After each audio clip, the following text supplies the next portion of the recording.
Mi nombre es Camilo Cid, soy el director nacional del Fondo Nacional de Salud, el FONASA chileno. Quisiera agradecer la invitación a este seminario, a la Conferencia Interamericana de Seguridad Social y a la Organización Panamericana de la Salud. Voy a hacer una presentación referida al acceso efectivo en el caso chileno y en el caso de FONASA en particular. Primero voy a referirme a un diagnóstico de la situación de salud de Chile. En la segunda parte me referiré a los aspectos centrales de esa reforma. Y en tercer lugar, algunos avances que hemos estado implementando a partir de este año.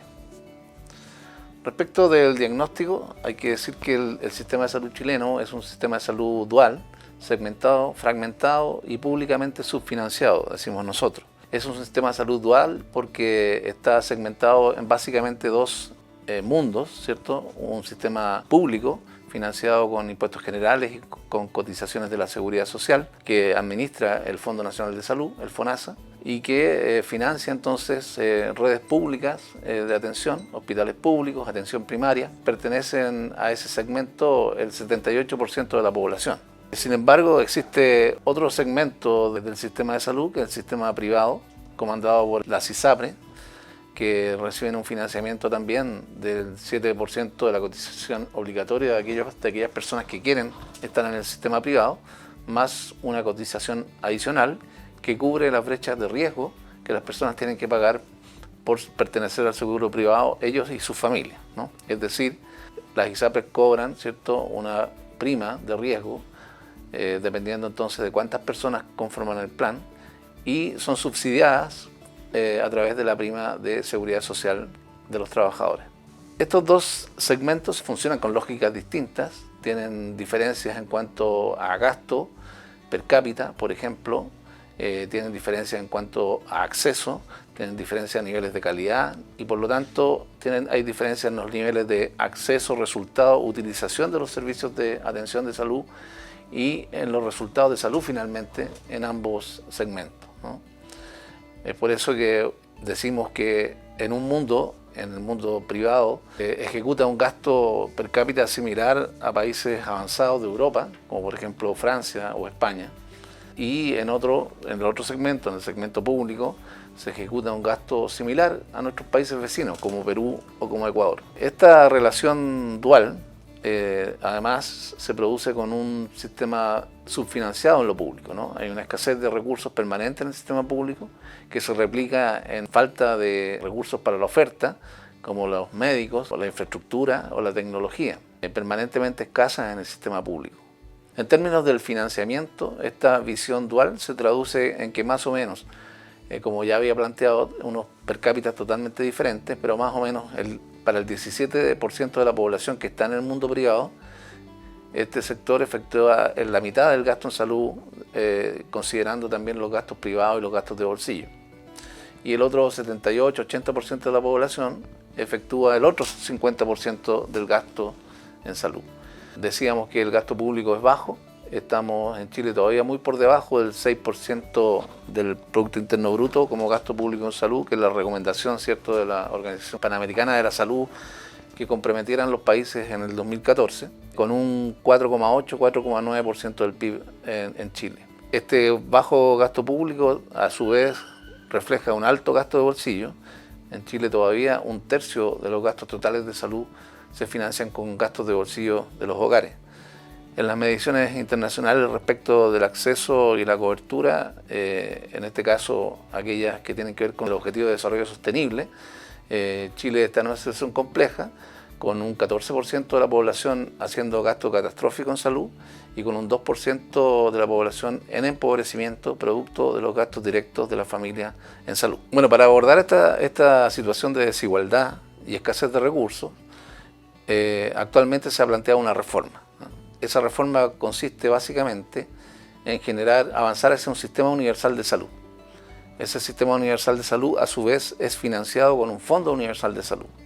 Y el Fondo Universal de Salud reunirá o mancomunará todos los recursos disponibles hoy en Chile para salud. Eso significa que mancomunará los recursos de los aportes fiscales, ¿cierto?, que provenientes de impuestos generales, más las cotizaciones obligatorias de seguridad social, tanto de las personas que hoy día están en el Fondo Nacional de Salud, en el FONASA, como aquellos que hoy día cotizan en el mundo privado, en las ISAPRES. Por lo tanto, al pasar todos los recursos a un solo fondo, al Fondo Universal de Salud, los seguros privados se ven desplazados hacia seguros de segundo piso y salen definitivamente de la seguridad social, en el momento que ya no administran un 7% de seguridad social.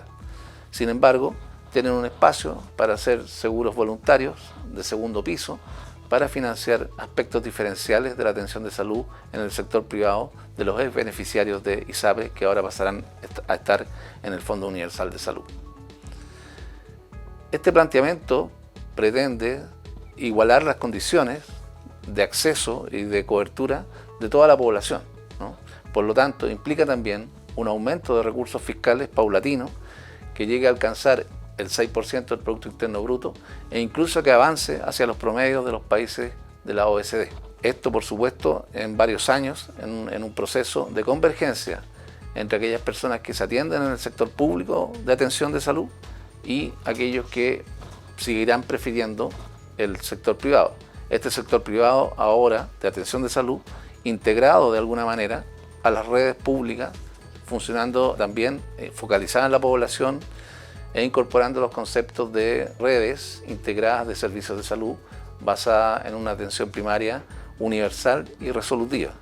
Esto es muy importante, que uno de los componentes de la reforma es universalizar la atención primaria de salud, de manera que todas las personas accedan más o menos al mismo modelo de atención y tengan la oportunidad, ¿cierto?, de atender sus necesidades a nivel primario, de manera que la solución de los problemas estén más cerca de la gente, puedan realizarse en base a la estrategia de atención primaria y para la sociedad esto sea más eficiente y más económico. El Fondo Universal de Salud posibilitará, ¿cierto?, que el financiamiento sea lo más solidario posible y también lo más eficiente posible. Este tipo de estructuras del financiamiento tiene esa ventaja, que no hay un trade-off entre eficiencia y solidaridad, sino que por el contrario, ambas cuestiones son posibles y se potencian. De manera que se haga efectivo ahora sí que las personas que tienen más ingresos puedan subsidiar a aquellas personas que tienen menos ingresos, pero también las personas más jóvenes poder de alguna manera solidarizar a través del financiamiento con las personas que tienen más edad, las personas que están sanas con los enfermos, y entonces este pool de aseguramiento permite que estos subsidios cruzados ocurran, ¿cierto? A su vez, el financiamiento a través del sistema de atención de salud es más eficiente, podemos aplicar mecanismos de pago, sistemas de pago con los cuales hemos estado trabajando en Chile. Me refiero, por ejemplo, a los grupos relacionados por el diagnóstico, que hemos instalado ya en buena parte de los hospitales públicos chilenos y también en las clínicas privadas, de manera que se podamos financiar la salud con sistemas que contienen costos y que en todo caso comparten los riesgos entre el financiador y los proveedores. Bueno, lo que hemos estado haciendo, por una parte, desde el FONASA hemos estado diseñando un proyecto de ley que aborde la conformación del Fondo Universal de Salud. Hay una forma de organización de la reforma que se dirige desde el Ministerio de Salud a través de una coordinación que conduce la ministra de Salud y el doctor Bernardo Martorell. En esa distribución de las responsabilidades, a FONASA le ha correspondido entonces hacer esta propuesta de Fondo Universal de Salud, en la que nos encontramos trabajando y esperamos poder ingresarla al Congreso durante el próximo año. Sin embargo, hemos acometido algunas acciones que administrativamente podíamos hacer sin necesidad de leyes, y una de esas es la política de copago cero, que ha llevado a gratuidad a todos los beneficiarios del FONASA. Antiguamente las personas del FONASA estaban clasificadas en grupos por ingreso, A, B, C y D, y los grupos de la B a la D tenían que hacer copagos del 20% de la factura o el 10% dependiendo del grupo en que se encontraran. Ese copago se ha eliminado. Se ha eliminado a partir del 1 de septiembre, generando entonces un gran impulso a nuestras políticas en el sentido de tener una red pública de salud gratuita, de manera de eliminar esta barrera para el acceso. Es conocido, ¿cierto?, que el gasto de bolsillo en salud es una de las principales barreras de acceso, no solo en el mundo, sino que en nuestros países y en particular en Chile continúa haciéndolo. Lo hemos visto en estos pocos meses, hemos visto cómo esto ha beneficiado a importantes contingentes de la población con importantes recursos que no han tenido que pagar, que han podido ahorrar. Esto requirió, ¿cierto?, un trabajo desde el fondo de generar espacio fiscal también como gobierno para poder permitir el financiamiento de esta medida. En concreto, esto benefició a cerca de 5 millones de personas que eran miembros del FONASA y vino a hacer justicia, digamos, en términos de gratuidad en el acceso. Esta medida fue reconocida internacionalmente, recibimos saludos de la OPS, recibimos también un reconocimiento de parte del director general de la OMS desde Ginebra, y también fue publicado un artículo en The Lancet, ¿cierto?, revista muy conocida en salud pública, que digamos, reconocía esta medida como un aspecto muy positivo en el caso de Chile y una medida a poder emular seguramente en otros países, ¿no?